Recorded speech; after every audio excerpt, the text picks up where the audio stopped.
simultaneamente em um mesmo dia, o que você fará? Léo, o que você faria se você ficasse preso?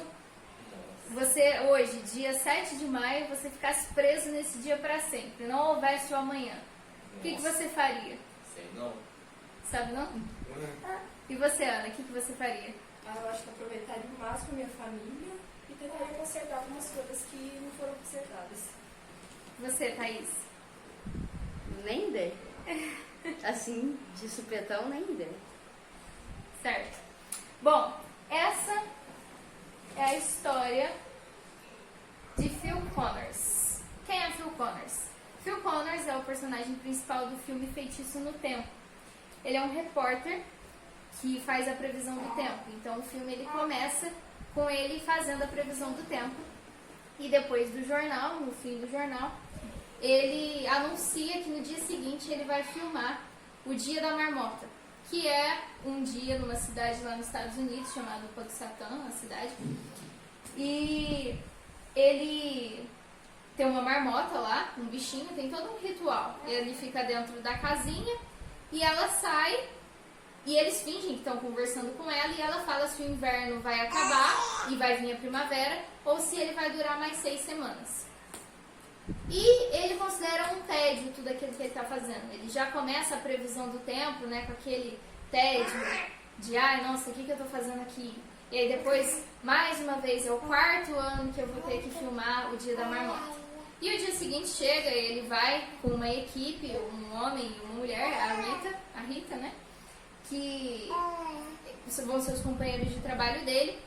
E ele chega na cidade, ele é o cara inconveniente, o cara chato, resmungão, que reclama de tudo e está insatisfeito. Ele quer ficar num hotel 5 estrelas, então ele fica num hotel à parte, porque aquele hotel lá que os outros dois iam ficar não era bom. E ele acorda, o despertador toca às 6 horas, começa uma musiquinha e as pessoas fazem uma previsão, né? Hoje é dia, acho que era 2 de fevereiro, se não me engano. Hoje é dia 2 de fevereiro, hoje é dia da marmota e tal. E ele lava o rosto, segue, sai do quarto, encontra com um homem. Tô falando detalhes que não vão ser relevantes no final. Ele encontra com um homem, desce, encontra com uma senhora, sai, né, vai rumo à praça onde ele vai ter que filmar o Dia da Marmota. E depois ele encontra com um mendigo na rua, não dá o dinheiro. Depois ele encontra com um colega dele que fala que tinha estudado com ele. E é um cara muito chato, muito inconveniente também. E depois ele pisa numa poça d'água e chega e vai filmar o Dia da Marmota. E ele fala assim, meio sarcástico, a gravação, até no final a Rita fala, dá pra gente, muito bom, agora dá pra gente gravar de novo, só que sem ironia. Ele fala, não, tá ótimo. E aí termina, tal, ele passa o dia, ele tá doido pra ir embora daquela cidade. E ele havia feito a previsão do tempo, ele sabia que ia ter uma massa de neve muito forte, só que ele havia anunciado, né, que ela passaria reto e que eles não iam sofrer com as consequências daquilo. Só que a coisa mudou, enquanto ele estava na estrada voltando pra casa dele, a neve então ia pegar a cidade ali e ele ficou preso naquela cidade. E, meu Deus, aquilo foi o fim do mundo pra ele, né? Ele já estava totalmente insatisfeito, ficou mais ainda. E ele continua ali naquela cidade, liga, olha, não tem um voo, não tem nada, não queria por nada desse mundo ficar lá. Tudo bem, beleza. Ele vai dormir, acorda. No que ele acorda, o relógio toca de novo às 6 horas, toca aquela mesma música, fala-se a mesma coisa que havia dito no dia anterior, e ele começa a achar aquilo estranho, ele vai e começa a fazer as mesmas coisas. Ele olha pela janela, parece que tinha acontecido a mesma coisa do dia anterior, mas tudo bem, ele acha aquilo estranho, sai, encontra com o mesmo cara, o cara fala as mesmas coisas pra ele. Ele desce, encontra com a senhora fala as mesmas coisas pra ele. Ele sai, encontra com o mesmo mendigo. Aquele amigo lá que havia estudado com ele fala as mesmas coisas. Ele pisa na mesma poça e acontece tudo de novo. E parece loucura, né? Ele fala, gente, eu tô preso aqui nesse dia. E até que o filme vai se passando e ele começa a perceber que de fato ele está preso naquele dia e que ele não tem o que fazer com relação a isso. Bom, então o que ele faz? O primeiro movimento dele, né? Primeiro de desânimo e desilusão. Ele vai pro bar, começa a beber e aí tem uns bêbados lá e ele começa a conversar, né? Conversa de bêbado, tá todo mundo bêbado ali. E aí ele fala, nossa, eu tô preso nesse dia, o que vocês fariam se ficassem presos em um mesmo dia? E aí um dos bêbados falou assim, nossa, parece que você está descrevendo a minha vida. E eles saem, um deles vai dirigir, só que ele está muito ruim, e ele fala, não, então deixa que eu dirijo para você. E eles começam a conversar e ele fala assim, bom, se não tem amanhã, não tem consequências. E aí começa uma vida louca, ele pega o carro, faz toda a loucura ali com o carro, todas as manobras mais perigosas que tem, a polícia vai atrás dele, ele desacata a autoridade, é preso. Aí o filme recomeça ali, 6 horas da manhã, aquele mesmo toque, aquela mesma coisa. E ele vai, e aí ele percebe, né? Fala, poxa, então agora eu posso fazer o que eu quiser que não vai ter consequência nenhuma. E aí ele começa numa vida completamente hedonista. Primeiro ele vai para uma padaria lá, compra um café da manhã enorme, assim, com todas as coisas mais gostosas possíveis ali. Depois ele começa a ir atrás de mulheres, ele começa a usar essa vantagem para conhecer as mulheres. Então no primeiro dia ele acha uma bonita, senta e começa a pedir informações para ela. Como é que chamava sua professora de inglês? Tal coisa e tal coisa. Aí tá, beleza. Chega no dia seguinte, ele chega. Fulana, lembra que eu estudei com você?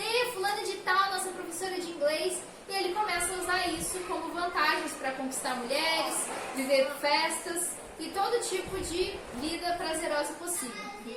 Só que o tempo começa a passar e aquilo começa a não se sustentar mais, né? E ele começa a procurar outra coisa, ele começa a procurar um pouco mais de amor, né? Um amor um pouco mais verdadeiro. E aí ele começa a querer conquistar a Rita, que é a colega de trabalho dele, que no começo ele não gostava dela. E aí ele faz a mesma coisa, começa a descobrir informações sobre ela todos os dias para ir acumulando e conseguir ir conquistando ela, né? Então ele conquista meio de uma forma um pouco falsa. Só que é engraçado que ele chega num certo ponto da relação, ele passa o dia todo com ela e ele termina o dia com ela dando um tapa na cara dele. E é muito engraçado que isso acontece várias vezes, porque ele tenta fazer coisas diferentes, mas chega no final do dia, aquele mesmo tapa na cara acontece. E aí é engraçado que vai mostrando a cena de várias vezes ele apanhando dela, né? Então vê-se que não tá dando certo, né? Não tá rolando ali o que ele tá fazendo. Então, novamente vê um novo movimento de desilusão para ele, né? Ele fala assim, bom, então não tem mais solução, eu não consigo fazer mais nada, eu tô preso nesse dia, eu não consigo prazer nenhum, eu não consigo conquistar ninguém, então eu vou me matar. E aí ele vai e se mata uma vez, aí ele acorda naquele mesmo dia, aquele mesmo toque. Aí ele vai e ele tenta se matar de todas as formas possíveis, de várias vezes, pula de prédio, tenta bater o carro, assim, de todas as formas possíveis que vocês imaginarem, ele tenta se matar. Mas não dá certo, ele acorda naquele mesmo dia.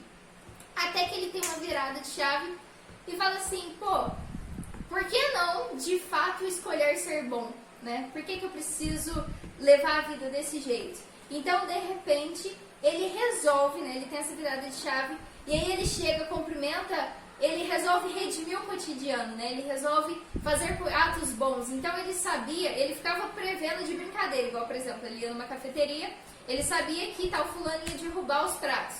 E ele só ficava prevendo aquilo, daqui 5 segundos fulano vai derrubar, e ele derrubava, hahaha.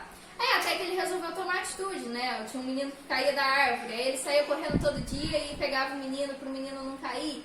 E ele começa a fazer atitudes boas. Ele chega, aquele cara que ele sai do quarto e encontra, né? Então, antes, inicialmente, quando ele percebeu que isso ia acontecer, ele era extremamente cínico com as pessoas, né? Porque ele sabia, amanhã ninguém vai estar mais lembrando disso, então ele era cínico com todo mundo, né? Trabalhava mal ali. Até que quando ele percebeu, ele resolveu ser bom de fato com o cara, cumprimentar com educação. Depois a mulher, ele resolveu dar atenção. O mendigo, ele passou a dar o dinheiro para ele. Depois comprou os seguros lá do amigo dele chato que estava vendendo seguro. Depois, é muito legal essa cena, pra mim é uma das cenas mais legais do filme. Ele chega com coisa de café pro pessoal da equipe dele e fala assim, bom dia, quem quer café? Eu trouxe aqui um café pra vocês. eu já conversei com o diretor ali, fulano, ele disse que em tal lugar nós vamos pegar uma posição melhor para filmar. O que você acha disso, fulano? O que você acha disso, fulano? Então, assim, ele é extremamente educado, extremamente prestativo. Ele, de fato, começa a ter uma vida humana ali. E ele faz várias atitudes boas e começa a aproveitar o tempo bem dele também. Então, ele começa a aprender piano, ele vai para uma aula de piano, depois ele começa a aprender escultura. E ele começa a encantar a Rita pelo que ele se transforma. Ele se transforma interiormente e ele conquista a Rita a partir disso. Não a partir de informações que ele foi coletando ali e tal, de forma um pouco... aproveitando aquela vantagem dele ali, não. Ele simplesmente foi sendo bom e ele conquistou ela. E a partir daí ele conquistou um amor verdadeiro. E a partir do momento que ele começa a, digamos assim, redimir o cotidiano, né? Ele começa a fazer do ordinário extraordinário. A partir daquele momento que ele faz isso, ele conquista de fato uma vida e aí ele acorda no dia seguinte e aí ele consegue mudar de dia. Ele consegue passar aí do dia 2 de fevereiro ao dia 3 de fevereiro, né? E teve uma outra pessoa que artisticamente, de uma outra forma, né, isso foi representado num filme, mas existe um poema de Carlos Drummond de Andrade em que ele diz o seguinte: casas entre bananeiras, mulheres entre laranjeiras, pomar, amor, cantar. Um homem vai devagar, um cachorro vai devagar, um burro vai devagar. Devagar as janelas olham. Eita vida besta, meu Deus. É daí que vem o Vida Besta de Drummond, que eu voltei lá na arte, né? Que todo mundo ficou curioso. Que Vida Besta de Drummond, que é essa que ela tá falando. Esse poema dele se chama Cidadezinha Qualquer. E eu acho interessante ver essa visão, não sei se era de fato a visão do Carlos Drummond de Andrade ou se era simplesmente um eu lírico ali que ele colocou, mas ele vê a vida, né? Tá ali numa cidadezinha pequena, imagina, isso aqui é uma cidadezinha interior, você consegue imaginar Jacuí, assim, desse jeito, né? Então, um homem andando devagar, um cachorro devagar, um burro devagar, e aí ele vê tudo aquilo e fala assim, que sentido tem isso? Que vida mais besta é essa, né? Foi aquela mesma exclamação que o Phil Connors fez quando ele olhou de início e viu, tô preso aqui pra sempre, né? Eita vida besta, meu Deus. E quantas vezes a gente faz essa exclamação diante da vida? Quando a gente tem uma visão pura e simplesmente materialista da vida, a gente não consegue transcender e ter um olhar sobrenatural sobre cada coisa, a gente vai sempre ter essa exclamação, eita vida besta, meu Deus. Né? O quanto é besta tudo isso. Às vezes, né, por exemplo, uma mãe que às vezes está ali amamentando, vendo aquela bagunça, né, ela pode ter dois olhares. Ela pode ter esse olhar e falar assim, nossa, olha aqui, meus filhos, as almas confiadas a mim, como eu amo essas crianças. Pode ter todo um olhar transcendente, quanto ela também pode ter um olhar totalmente materialista e falar assim, por que eu não virei top model? Por que eu não fui... por que eu fui me casar e ter esses filhos, né? Então, a gente pode ter um jogo de olhar, né? Que olhar que a gente escolhe ter. E é interessante que tem um outro poema de Carlos Drummond de Andrade, que ele... é um trechinho dele que ele fala assim, meus paralíticos sonhos, desgostos de viver. A vida pra mim é vontade de morrer. Então, assim, quando você exclama que a vida é besta, é lógico que é a sua vontade de morrer, né? Porque você não vê mais sentido naquilo, e obviamente que eu não estou me referindo, gente, lógico, né? Àquela vontade de morrer dos santos, que é, quero morrer para me unir a Deus. Não, é um morrer assim, eu quero acabar com isso daqui, né? Muito interessante também, eu li um artigo lá, por causa de um filme que talvez ia cair na minha prova para a faculdade, e aí eu li um artigo sobre o filme Mar Adentro, que é um filme de um cara que ele ficou tetraplégico, né? E ele queria se matar, mas ele não conseguia porque, obviamente, que ele não conseguia se mexer, né? E então ele queria o direito à eutanásia, que não era permitido lá na Espanha. Então, ele parte da seguinte premissa, viver é um direito e não uma obrigação.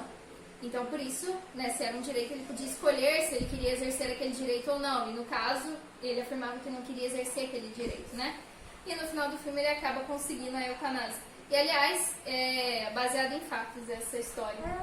Então, e como que a gente faz para não ter esse olhar? Como que a gente faz para não não chegar, olhar no final do dia e fazer essa exclamação: eita vida besta, meu Deus. Como que a gente faz? A gente precisa usar uma arma, que é o chapéu do infinito.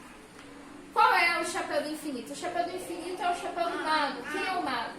Existe um jogo em que existem cartas, né? E cada carta tem um desenho, um personagem. E esse é um jogo simbólico, ou seja, ele procura retratar realidades complexas da vida através daqueles desenhos, através daquele simbolismo. E a primeira carta desse jogo é o mago. O mago usa esse chapéu, né, em formato do infinito. Sabe aquele infinito, aquele 8 deitado? Né? O que faz um chapéu? Um chapéu, ele protege os olhos, né, do ofuscamento do sol, por exemplo, né? Uma pessoa na roça que usa o chapéu ali para evitar um pouco aquele ofuscamento do sol. Então, esse chapéu que o mago usa é o chapéu que todos nós devemos usar para não chegar no final do dia e exclamar: eita vida besta, meu Deus. Por quê? Porque esse chapéu vai trazer pra gente a visão de infinito. E o que seria essa visão de infinito? Essa visão de que existe algo além. Existe algo além disso daqui que está imanente na Terra. Existe algo sobrenatural isso daqui. E é por isso que é necessário botar amor em cada coisa que a gente faz, por mínima que seja.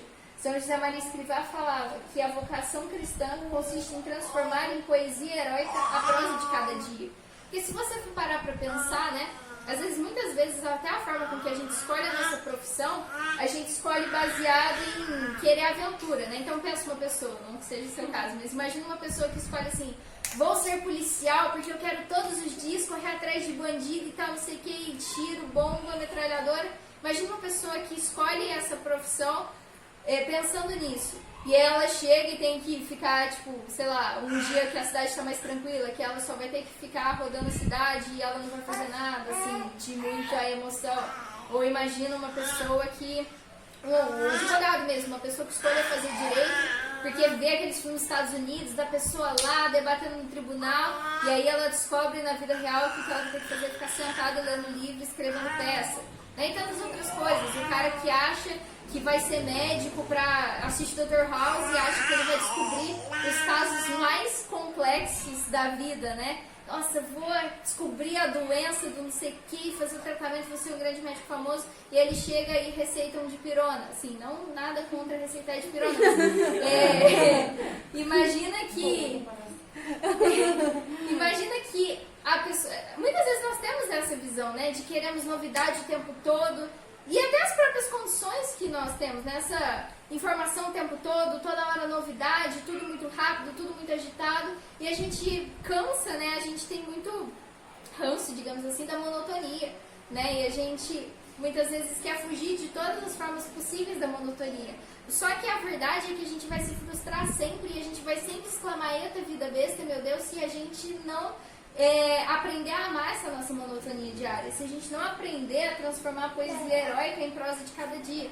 E eu comecei a pensar nisso quando eu estava saindo todo dia para a faculdade, né? Eu saí e aí eu estava lá no ponto esperando meu ônibus e eu via um ônibus passando, vi uma pessoa passando e toda vez era o mesmo ônibus lá virando no mesmo lugar, quase que na mesma hora, o ônibus lá da Metrônica. Aí depois passava uma mulher vestida de preto e aí eu falava bom dia, ela falava bom dia. E aí eu comecei a pensar, falei: caraca, o meu dia da marmota aqui, parece que eu fiquei presa no mesmo dia aqui, porque às vezes exatamente igual, sabe? Eu tô lá, faço a minha rotina da manhã, saio correndo atrasada todo dia, vou lá, tal, vou pro ônibus, chego na faculdade, a mesma coisa. Até as meninas da minha sala estavam me zoando outro dia, que eu chego toda vez e falo bom dia, bom dia, bom dia.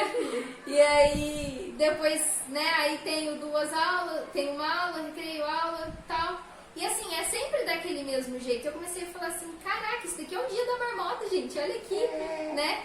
Tá se repetindo todo dia. E se a gente não aprende a amar aquilo, a gente vai se entediar e a gente vai querer, né, se matar, né?